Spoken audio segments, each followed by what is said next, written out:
Welcome to Turn Me Up NYLA, where we explore music and spirits through the lens of tastemakers. Join us for lively discussions, creative cocktails, and exclusive interviews with guests who share a passion for the perfect DJ set and the perfect drink. Celebrate the diversity and vibrant tapestry of Black-owned businesses and creative talents with us every week. Turn Me Up NYLA, where the beat and the vibes never stop. Welcome to episode 4 of Turn Me Up NYLA with another amazing special guest, my guy Lonnie, aka the mayor of Brooklyn. What's going on? Thank you for having me. Thank you for being here, brother. Yeah, of course, all the time. So, I know why they call you the mayor of Brooklyn, but can you just let everybody else know why they call you that and what other hats you wear? I pay people to do it. No, seriously. Some years ago, maybe like a decade plus, my friends and I used to watch Knicks games at the lanes downtown Brooklyn, like on Lafayette, which is now fancy free. And I would just invite my friends outside of my homies to come pull up. And then they would introduce me, like, I don't know if it was like Alan or Stefan, they would introduce me as like the mayor of Brooklyn, like you like the mayor of Brooklyn, you know a lot of people. Everyone, yeah. And then over time, us hanging out and just being with each other, it kind of like took on a life of its own, so that's why people. He is very much so our mayor of Brooklyn. What other like hats do you like have? Like, everybody knows you as like the vibe connoisseur, like you just get like an amazing group of people around, but like what else does Lonnie do? I have too many. I actually do have a 9 to 5, even though people swear I don't sleep and I'm always outside. Like, I don't know how. It's you not like real the life. Turn-up king. Nah, yeah. I've had a 9. I work in the court system for like 19, 20 years now. That's dope. I'm a photographer. Been published before. Fake DJ, you know. Yeah. We'll be behind the set. Everything, man. You really are. He is literally the quintessential man of Brooklyn. He's just that person to know. And I also know that he loves tequila. And we have this amazing Grand Coromino Cristalino Che.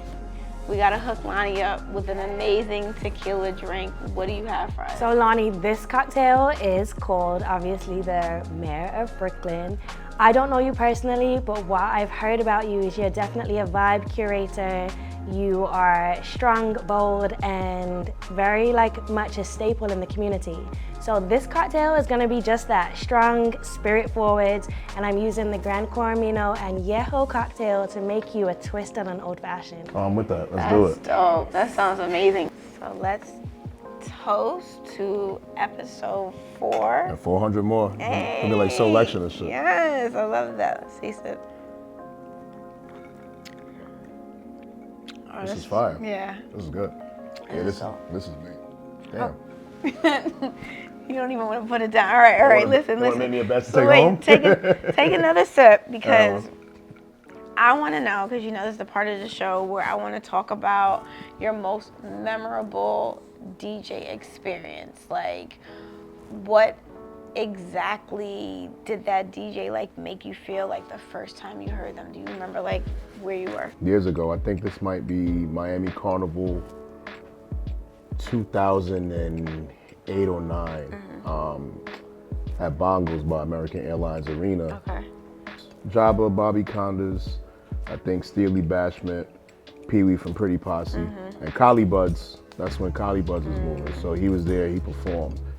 But Pee-wee from Pretty Posse, I remember that set so well. It was like one of the best nights I've ever had in a party. So if y'all don't know, Lonnie is a true West Indian. Reggae is his thing. He's a super connoisseur of it. So yeah, I grew up. I'm from Flatbush. Yeah, so that's what we had back in the days. It's the soundtrack. Yeah, we had sound systems. Don 1 wasn't far from here, so people would cut dubs. This is a big reggae neighborhood, and half my family's Jamaican. My dad's side is Jamaican, and Antiguan, a little bit Antiguan. So, that was a crazy night. And there was another party that I went to that I loved, which was the Body Roll party. That's right. That was the last one before the pandemic. Body Roll? Body Roll, yeah, at Chelsea Music Hall. It's crazy that I remember all this shit. But yeah, that I felt like my soul left my body that night. The music's so good. And then Young Guru actually spun it like a surprise set. That's a different, that's dope. Okay, so everybody knows you for throwing some of the best parties in New York City, not just Brooklyn. Do you remember like your first event that you threw? My first event that I threw might have been with my boys that I used to work with at Home Depot years ago. This is like 2002. Okay. We would like walk around. We call ourselves the certified stars. Crazy. It's like, look at that. Y'all should have called yourselves the Home Depot boys. That would have been fire. Yeah, we probably would have got The more Home Depot traffic that boys, way, yeah. right? I would have liked so that. we like, go around and throw in parties. I think my first one that we organized might have been at Corner 51. And then I'm pretty well known for throwing house parties. So that's kind of sort of where I started too. Yeah. So that led me into doing the first really big party I had was a Red Cup party. That was with On Track. Okay. And Infrared Sounds. So just So, all the parties. Yeah, at CPAC. That was like one of the biggest parties like CPAC has ever seen. Like, he's literally been the mayor. I have to say the mayor of NYC. Yeah, I mean, and then look, I'm grateful that On Track kind of brought me into that idea. Yeah. It wasn't mine, but yeah, we made it happen. We had a couple of great nights. So your events are super like well curated. Like, I must say, I remember being like attending one for the first time, being like, yo, this is such a dope mixture of people, and the music has always been on point. Like, what goes into you deciding the venue, deciding the DJ, just deciding like, your crowd, just everything. Like, everything works so well. Like, what is your thought process? I think my primary rule is that I don't want to invite my friends to a party that I wouldn't go to if it wasn't mine. I think energy takes over at a certain point. There's some people that you meet and you just don't fuck with them. Yeah. My mom as a kid told me, she's like, some people you meet, your spirit won't take them. And I think, whenever I feel that way, I've honored that like throughout my entire life. So that kind of has created my friend group. And that, everybody's like, hey, let's go to Lonnie's party. That, plus my house party back in the days, I have a reputation for that. So it just grows and grows on its own, where I have this massive friend group of like people that have become friends with each other. Because you just bring good energy around yourself, and you bring people with good energy. Venue-wise, sadly, we don't have as many venues as we used to. No. So it's harder to get stuff. A lot of it is just, whoever I have relationships already. Rogers Gardner, when I did the Flatbush Social, that was kind of like a cold pitch. It was just love. Yeah, I was already hanging there just as a patron, Yeah. and I was home one day. Thought about, hey, I want to do something for the neighborhood. I'm gonna call it the Flatbush Social because I want people to talk to each other. Yeah. And I went and I talked to Gardner and Chris, who was the manager at the Shout time. out Garnett, we love her. Yeah, shout out Garnett, man. Shout out to G. And I was like, I got an idea for this thing I want to do. And It just happened. 2.5 years later, we have this It was thing an that was amazing party. like a legendary run. Legendary, organic thing, and I love you. You're such an organic person, and I feel like specifically with our party that we created together, if you guys don't know, we have an amazing party called Nylon that Lonnie just kind of organically came up with. It's one of my favorite parties. Like, can you quickly I want you to tell everybody kind of the story of how it came about, because it was literally the most random, Schismic, spur of the sure. moment kind of thing. Yeah. So after I ended Rogers Garden in December, I run there on Wednesdays. I was talking to Erwin at 3D3. Shout out to Erwin. Shout out Erwin. My boy for a long time, man. I'm talking to E. I'm like, I don't know if I want to get back into doing a weekly.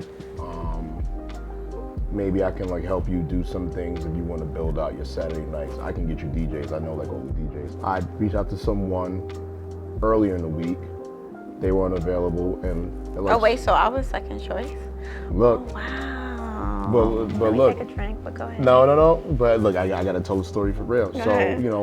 Erwin called me one day. I'm walking down a Hanson Place, headed to the barber. I'm like, give me 5 minutes. I'll call you right back. You were the first person I called. Yeah.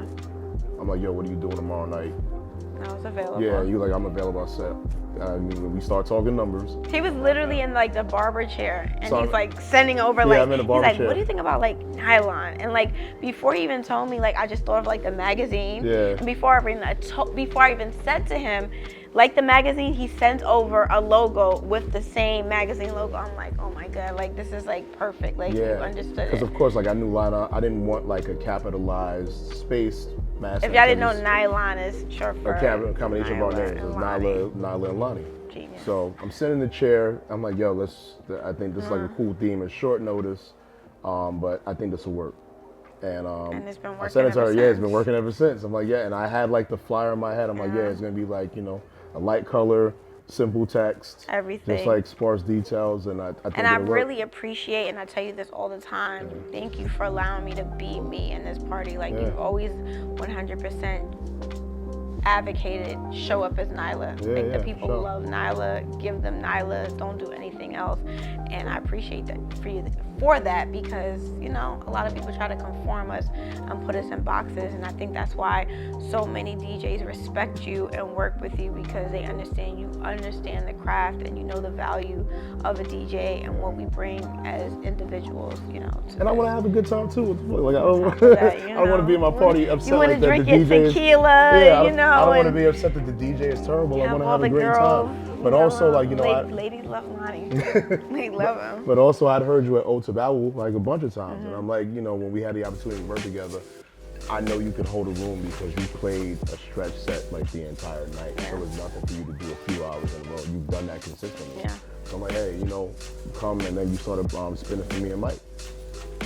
You've closed those parties in crazy they've been stuck ways. with me ever since. Shout out Mikey too. Yeah, man. Shout out to Mike, my big bro, man. Yeah, like I knew. Cheers to NYLA. Cheers to that, man. Cheers. It's good, right? Yeah, Come on, I yeah, know. come Cheers, on, let's do it. Yeah, let's throw it up. Cheers. Wait, one more time. One more time. And to NYLA. To NYLA, yeah. Throw it up. I have so many pet peeves when it comes to DJing and DJ etiquette. What's some party etiquette, like no-nos and pet peeves that you have? Like, give me one that you just is at the top of your list. Oh, you know, I love a lot of people, but like the night of the party, everybody's special to you. Oh my God. So everybody texts you at the same time. Everybody's showing up, like when Rihanna would show up, and we have to do better about that because everybody wants to be VIP. Yeah, everybody wants to be VIP, but a lot of times my phone is in my pocket. I have my camera in my hand. I'm shooting. I'm not paying attention. You might get stuck outside. So for 2024, I think we should all be better. And also, you gotta treat the bartenders better. Absolutely. Yeah. Jay, I know you can attest to that, right? Look at her Thank clapping you, over there, Lonnie. right? Yes, come to your bar with the order. Yeah. Ready. And make sure you tip your bartender. The bar etiquette. Definitely tip your bartender. Tip your bartender. You tip your bartender, you get more alcohol. You get more alcohol, you get drunk faster. Everybody's happier. It's simple Cheers. bar math, right? Cheers to that. Okay. So wait, take one more sip because you're gonna need this. Okay. So now we get into the foreplay. Let's do it. Okay. So with foreplay, I don't know if you're familiar, you should be. That sounds funny. Not in that way, okay? 42 years old, I none of these shit. So with foreplay, I'm just gonna ask you like some quick questions, okay? All right, so cool. I just need you to give me just throw them, spit them out, okay? Shoot. All right, cool. So somebody who's been super successful in throwing amazing parties, what do you feel like are the top 3 ingredients that you use to create such a vibe? People, easily. Absolutely. Because you always need the people. Good-looking people. Good-looking people and fun people. The DJ, of course, is like, you know, you can have great people, terrible DJ, parties terrible. Venue, and as a close fourth, I'll put weather. Because it's something we have to consider in New York City. That's a big deal. It's a big variable, so you know what you do. Those are good ingredients. Tell me about your biggest event fail, and you can only use 10 words or less. 10 words or less. Yeah. Trust your instincts. I think that was 4, right? Some people are thieves. Was that 10? I don't know. I That's feel 8. like that's enough, though. That's enough. Never again. That's 10, right? Yeah. I'm good with that. Okay. So, as our local celebrity, I know you probably don't even like to hear that, but you are. What's like the craziest rumor you've heard about yourself? That I'm mean. What? I was like, No. somebody You said see I was this mean. face is weird. Somebody said I was mean. You've never given me that vibe. I'm the villain in somebody's story. If you could choose one song, that would be the Mayor of Brooklyn's theme song. What song would that be? They're not like us. They're not like us. You know why? People hear and they dance, so I want y'all to have a good time when y'all think of it. What? Yeah. Oh, yeah, that's a good one. That's a good one. I like that. I just popped in. I was like, oh yeah, not like us. I like that. All right, Lonnie, I know we cheers, but like, let's cheers one more time. Yeah. Thank you again for joining me. Of course, thank you for having me. Episode 4. Yeah. And it was no way I was gonna do live from the day at Brooklyn without having the mayor. Yeah, so, we in the hood, man. Thank you. Shout out to Flatbush. Shout out to Flatbush. Thank you. And thank you guys for tuning in to Turn Me Up, Nyla. Appreciate y'all.